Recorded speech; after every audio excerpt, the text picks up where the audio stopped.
Is a description of what something looks like. This is what a deification looks like. We enter the room in silence and allow what is happening to take us.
Someone's responsible.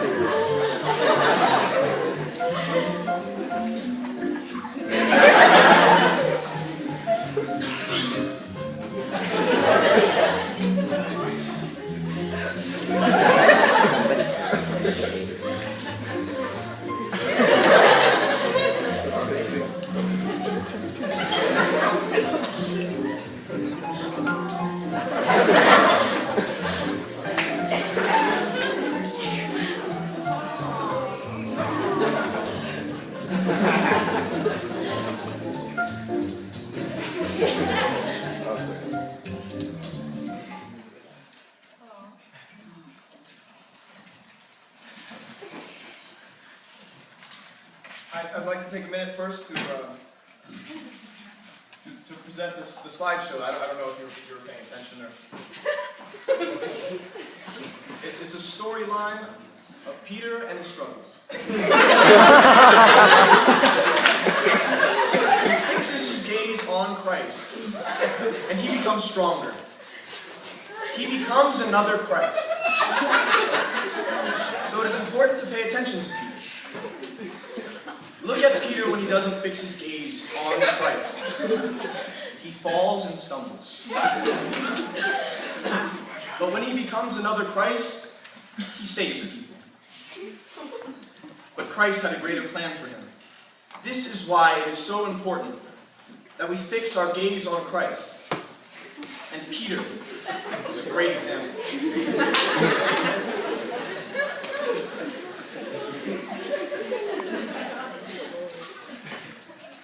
Father Jose gives powerful lessons.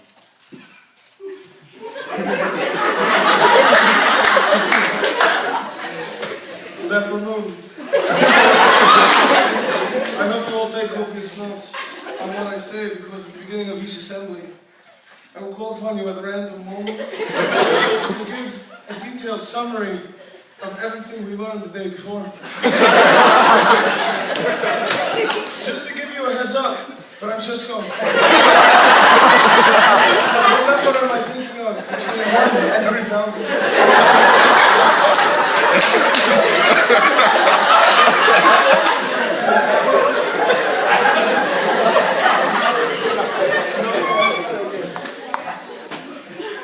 No? I'll come back to you. Can anyone else help him? Poland.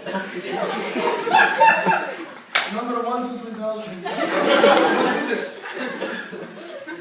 3,750. Do you see what I mean?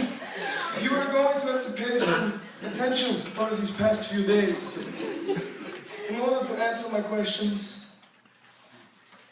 So how do we come to verify what number I'm thinking of? Is it possible to make a reasonable guess?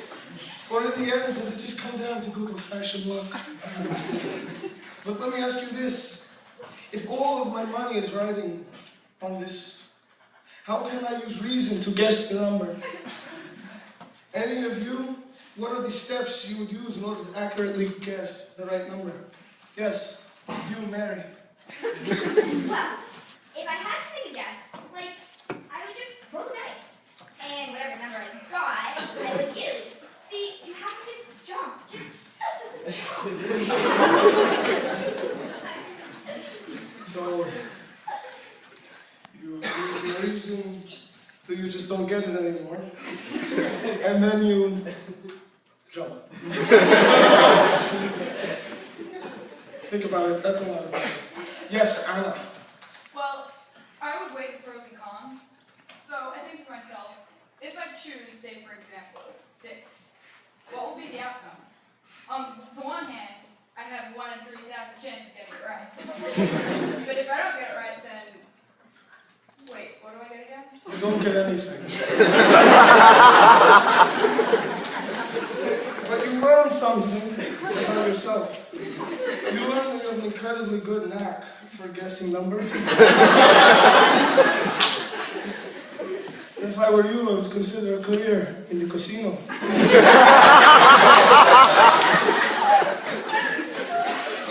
See what I mean? Your future is tied up in a guess. How you throw yourself in will very much determine the outcome. Okay, so we put that question on the back of our minds for now. But don't forget it. Because we are talking about the dynamism of life. The dynamism of life.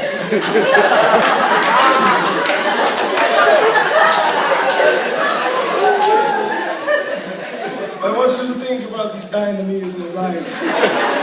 Vitality announcements.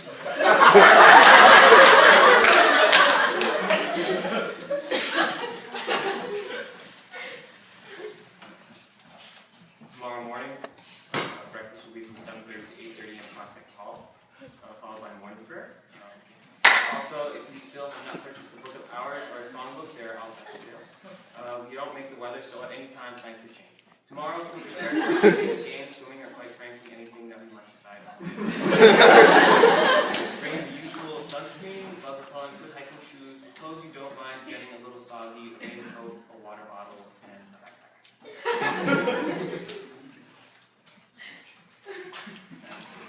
When it rains, we hike. And when there's sun, we watch a movie.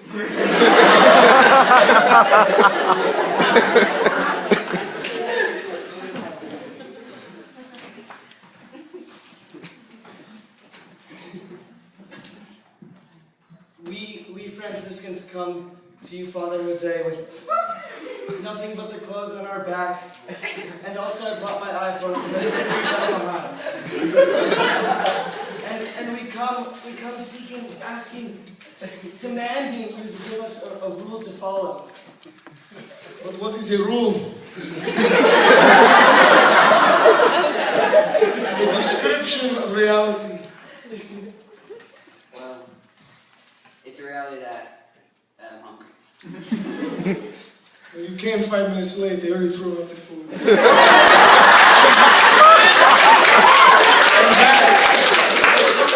And that's an event.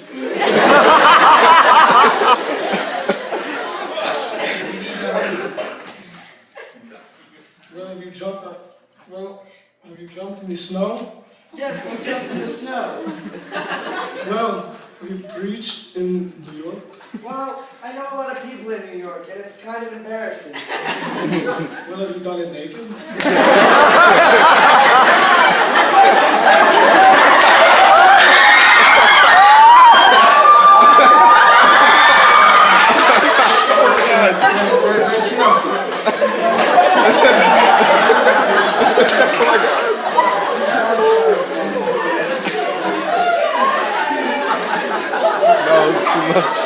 That was too much.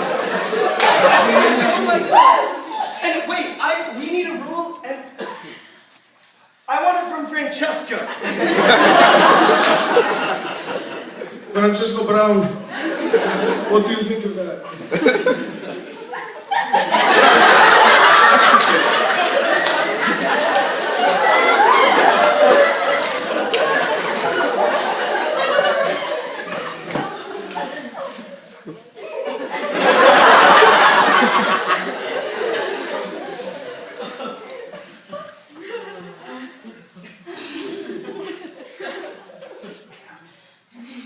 Fine. Here's your rule.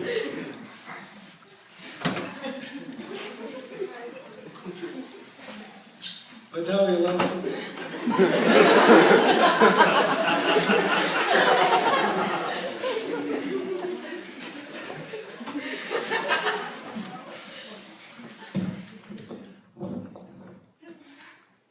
Tomorrow morning, breakfast will be from 7:30. My morning prayer. Also, if you still have not purchased the book of hours or a song, they're outside for sale. We don't make the weather, so at any time plans could change. Tomorrow, come prepared for hiking games, swimming, or quite frankly, anything that you might decide on a whim. Bring the usual sunscreen, bug repellent, good hiking shoes, clothes you don't mind getting a little soggy, a raincoat, a water bottle, and a backpack. Lunches will be provided downstairs in the morning. Please exit in silence.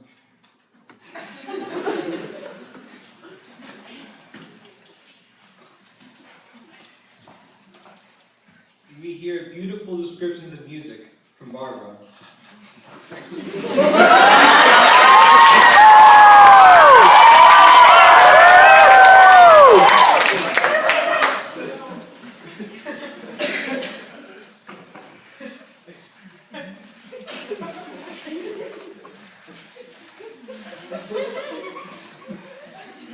Barbara is going to tell us about a movement and a stupid boy. Good evening. We will be hearing a violin concerto by Beethoven, and it is about a little boy running away. I think we all have run away. Please raise your hand if you have. Okay. I have run away in my life. I ran away and I packed up my suitcase, put it in my radio flyer, and took off for an hour. I went back to my house and I was locked out and didn't get dinner for a week. Go figure. So, the movement starts with the violin acting as the boy named Little Johnny, fighting with his parents. You can hear that in the movement. You can hear all of this from the violin. He's running, and this part right now, he falls and scrapes. He scrapes his right knee. He started crying at the side of the road. You can hear that in the movement.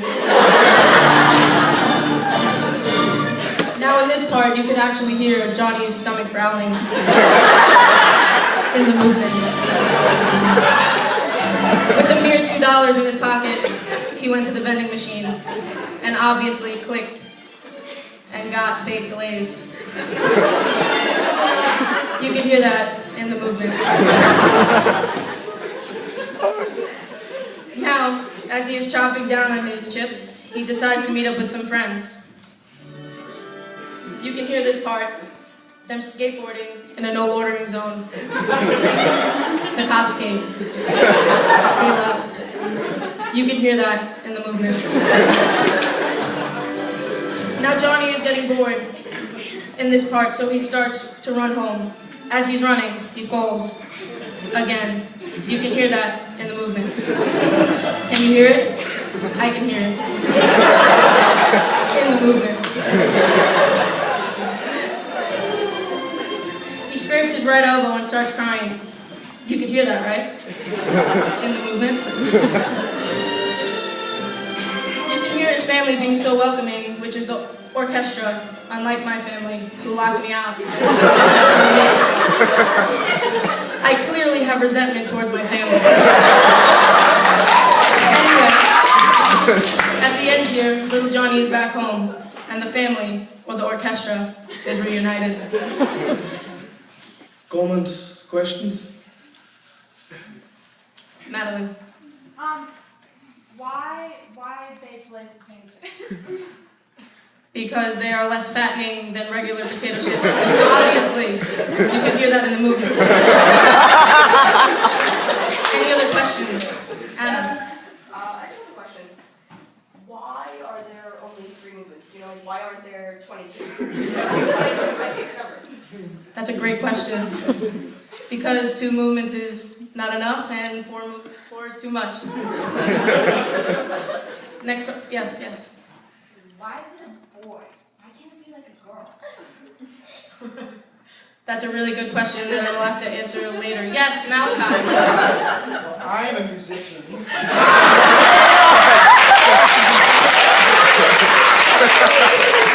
According to music history, whenever a movement is in D major, it's a boy. From a musician. Fantastic. Thank you.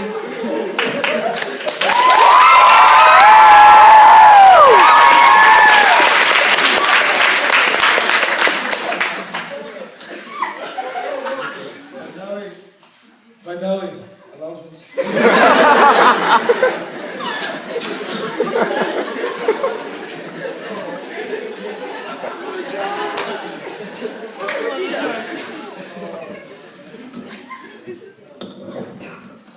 Tomorrow morning, from 7:30 to 8:30, followed by morning prayer. Also, if you still have not purchased a book of hours or a songbook, they're outside for sale. We don't make the weather, so at any time plans can change. Tomorrow, be prepared for hiking, games, swimming, or quite frankly, anything that we might decide on the bring usual sunscreen, bug repellent, good hiking shoes, clothes, you don't mind getting a little soggy, a raincoat, a water bottle, and a backpack. Lunches will be provided downstairs in the morning. Also bring heat gear and cold gear, a sleeping bag, and a heat sensor in case of savage predators. Also bring a pair of leather gloves, a gas mask, a rubber duck, a bulletproof vest, and pepper spray, just in case.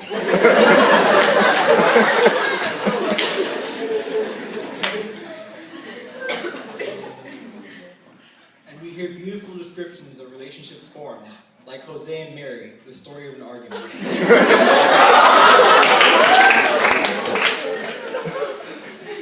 Now I have an alarm, but I don't know how to use it, so.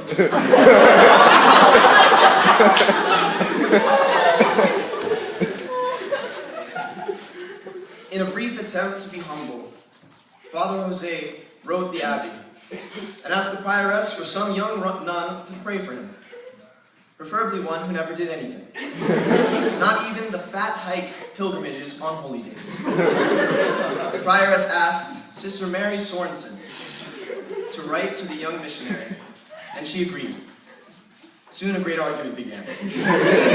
You can read about in this great book, Jose and Mary, the story of an argument.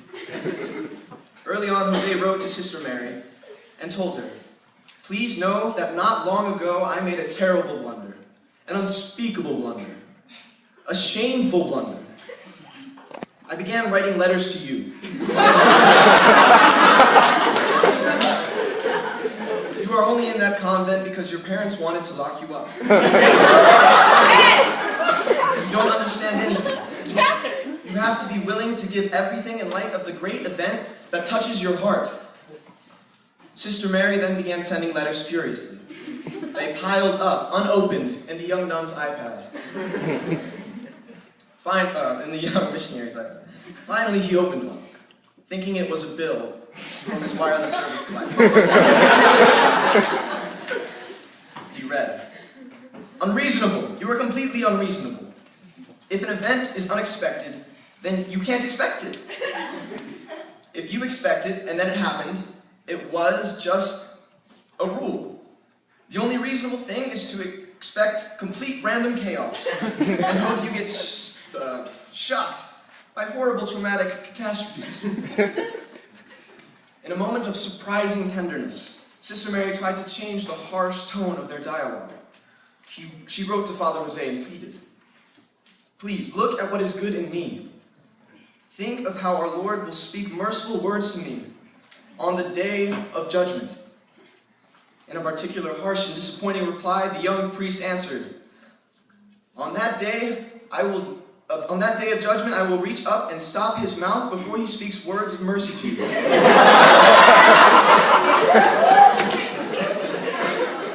Finally, they did reconcile, and they both saw their friendship as a precious thing in their lives. But life had some difficult things in store. Sister Mary became ill. She wrote Father Jose that soon she would be with him. He misunderstood. And she moved to New England, a remote town. Unfortunately, there he was bitten by a fatally infected tick, and gradually became insane, and began wandering around hiking trails in New Hampshire.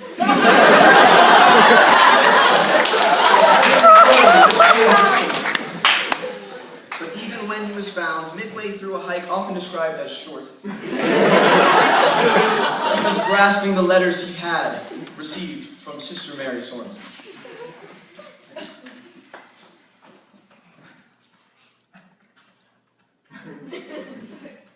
Really? Announcements? Let's go.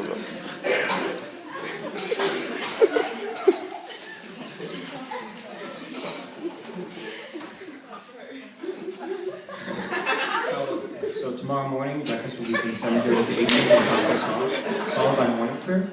Also, if you still have not purchased the Book of Hours or the songbook, they're on site for sale. We don't make the weather, so at any time, tomorrow be prepared for hiking, games, swimming, or quite frankly, anything that we might decide on when. Okay. Bring the usual sunscreen, bug repellent, good hiking shoes, clothes you don't mind getting a little soggy, a raincoat, a water bottle, and a backpack. Lunches will be provided downstairs in the morning. Also, you want to bring heat gear and cold gear, a sleeping bag, and a heat sensor in case of savage predators, a pair of rubber gloves, a gas mask, a rubber duck, a bottle of deep clean, a bulletproof vest, a pepper spray, a horse whip, a belay device, and a tracking system, a pitchfork, an ice pick, and a wetsuit. We leave in silence.